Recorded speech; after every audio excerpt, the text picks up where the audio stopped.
नमस्कार, शुभ समय। ssnews.in जो सोशल मीडिया के क्षितिज पे भारत का पहला ऑनलाइन न्यूज चैनल, आपका अपना चैनल, हमेशा की तरह आज एक बार फिर हम और आप मिल रहे हैं एक नए विषय को लेकर। इधर में हमने देखा कि मुंबई जैसे शहर में, जो देश की आर्थिक राजधानी मानी जाती है, एक राजनीतिक दल जिसका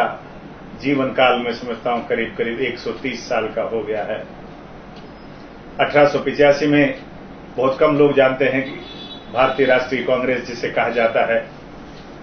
उसका जन्म इसी मुंबई शहर में हुआ था। भारतीय राष्ट्रीय कांग्रेस ने काफी संघर्षशील जीवन यात्रा की। देश में आजादी के बाद कई वर्षों तक लगातार उन्होंने शासन भी किया और कई बड़े बड़े नेताओं और विचारशील व्यक्तियों को उन्होंने अपने इस संगठन के माध्यम से दिया। ऐसा कहा जाता था कि भारतीय राष्ट्रीय कांग्रेस एक राजनीतिक दल न होकर के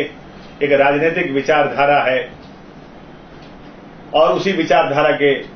पक्ष में करोड़ों जनता वर्षों वर्षों तक लेकर के उनको निर्वाचित करती आई। इधर में कुछ थोड़ा सा सेटबैक आया और पिछले साल 2014 में सार्वजनिक चुनावों के अंदर इस कांग्रेस पार्टी को थोड़ा सा अपना, जिसे कहते हैं, बुरे दिन का सामना करना पड़ा और वो सत्ता के बाहर हुई है। लेकिन सत्ता के बाहर होते ही हमने देखा कि इनके जो नेता थे, जो सत्ता के बिल्कुल ही आदी हो गए थे, वो जब सत्ता के बाहर होने के बाद वो जिस तरह से मचला गए हैं, जिस तरह से उनकी भाषा हो गई है, जिस तरह से उनका बोलचाल और रहन सहन हो गया है, मुझे लगता है वो प्रजातांत्रिक तरीका नहीं है। मैं इसलिए कहना चाहता हूं कि अभी अभी हमने पढ़ा कि इस पार्टी के एक महामंत्री, राष्ट्रीय महामंत्री ने, जो इस मुंबई शहर के भी कोई जमाने में अध्यक्ष हुआ करते थे, एक बड़े नेता हैं, उन्होंने यहाँ के स्थानीय नेतृत्व को सलाह दी है कि वो किस तरह की भाषा वापरें, किस तरह से अपना व्यवहार करें, किस तरह से जनता के बीच में जाएं, क्योंकि यहाँ के मुंबई के कांग्रेस के वर्तमान नेतृत्व ने अभी 3-4 दिन पहले बयान दिया। एक फेरी वाला जो इश्यू है इस मुंबई के अंदर, उनके साथ जो महानगर पालिका की एक्शन समय समय पे होती हैं, उसको संदर्भ में उन्होंने कहा, अगर खबरदार किसी ने एक्शन की तो हम आपके सामने आएंगे, हम आपसे अपने तरीके से निपटेंगे। इसका मतलब है अराजकता, इसका मतलब होता है अनुशासनहीनता, इसका मतलब होता है लॉलेसनेस, यानी कानून का भंग। कानून को हम नहीं मानेंगे, हम कानून हाथ में लेकर के वो काम करेंगे, जो उन्हें शायद संभवतः सार्वजनिक रूप से इस तरह से नहीं कहना चाहिए। सवाल ये उठता है, कांग्रेस पार्टी जैसी पुरानी पार्टी जो हमेशा ही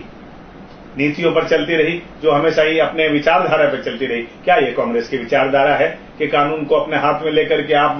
महानगर पालिका के या पुलिस विभाग के उन कर्मचारियों को मारपीट करेंगे और निपटेंगे? ये कांग्रेस की भाषा नहीं हो सकती। संभवतः कांग्रेस के जो वर्तमान नेतृत्व करता है संजय निरुपम जी, वो कांग्रेस के नहीं रहे हैं। 8-10 साल पहले ही शायद वो कांग्रेस में आए हैं शिवसेना से, इसलिए उनको कांग्रेस की विचारधारा बिल्कुल शायद अभी तक इतना आत्मसात नहीं हुआ है। शायद उसीलिए उन्होंने ये बातें कह दी होंगी और उन्हें नहीं कहना चाहिए था। वो भी यही रहा है कि आज इस मुंबई के अंदर, कांग्रेस के अंदर हम देख रहे हैं वरिष्ठ कांग्रेसी नेता एक तरफ फांसी पे डाल दिए गए हैं, उनकी कोई सुनवाई नहीं। 2-4-5 जो लोग मुंबई कांग्रेस संजय निरुपम जी के अगल बगल खड़े होकर चला रहे हैं, उनको बहुत गहरा अनुभव नहीं है। ये कितना दुर्भाग्य की बात है कि जो 60 साल तक देश में राज करे और इस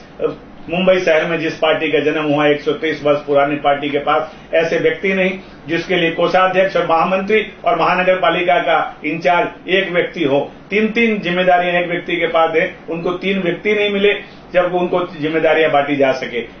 और ये पार्टी बात करती है एक व्यक्ति एक पद, ये पार्टी बात करती है सबको साथ में लेकर, सबका सहयोग लेकर आगे बढ़ने की बात। हम देख रहे हैं कि किस तरह से अभी हाल ही में पदाधिकारियों का चुनाव होकर के बहुत लंबी चौड़ी लिस्ट बनी, लेकिन उसमें कितने लोग खुश हुए, कितने लोग नाराज हुए, ये आने वाला समय बताएगा। हम देख रहे हैं पिछले अनेक वर्षों से इस शहर के अंदर जिन लोगों ने कांग्रेस का झंडा लेकर के आगे बढ़ने का काम किया, संघर्ष करने का काम किया, कांग्रेस को जिंदा रखने का काम किया, आज वो कहीं न कहीं फांसी पे डाल दिए गए। मुझे ये समझ में नहीं आता कि ऐसी बुरी परिस्थिति में भी, ऐसे समय में भी जब जनता ने उनको नकार दिया और एक बार पुनः उनको पुनर्जीवित होकर के, पुनर्संगठित होकर आगे बढ़ना एक शक्ति के साथ करना चाहिए, उस समय ये फिर ये जिस तरह से आपस की मतभेद को लेकर के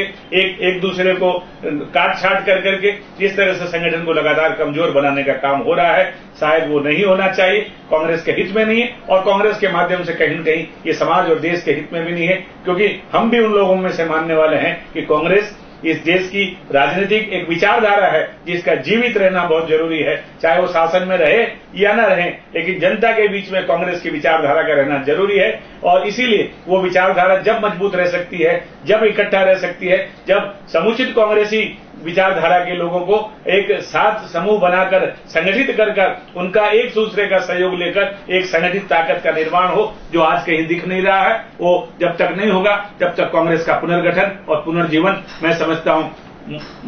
मेरी नजर में, व्यक्तिगत नजर में कठिन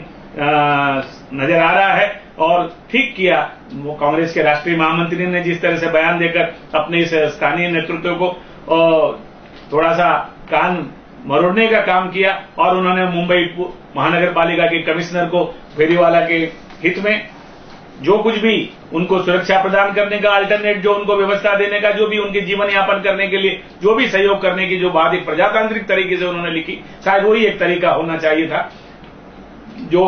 उचित था और उसी तरीके से किसी राजनीतिक दल को आगे बढ़ना चाहिए। मुझे आशा और विश्वास है कि आने वाले दिनों में कम से कम अपने राष्ट्रीय नेताओं की इस तरह की बातों को ध्यान में रखकर कांग्रेस के स्थानीय नेतृत्व एक प्रजातांत्रिक तरीके से और अपनी पार्टी के मूल विचारधारा से चाहे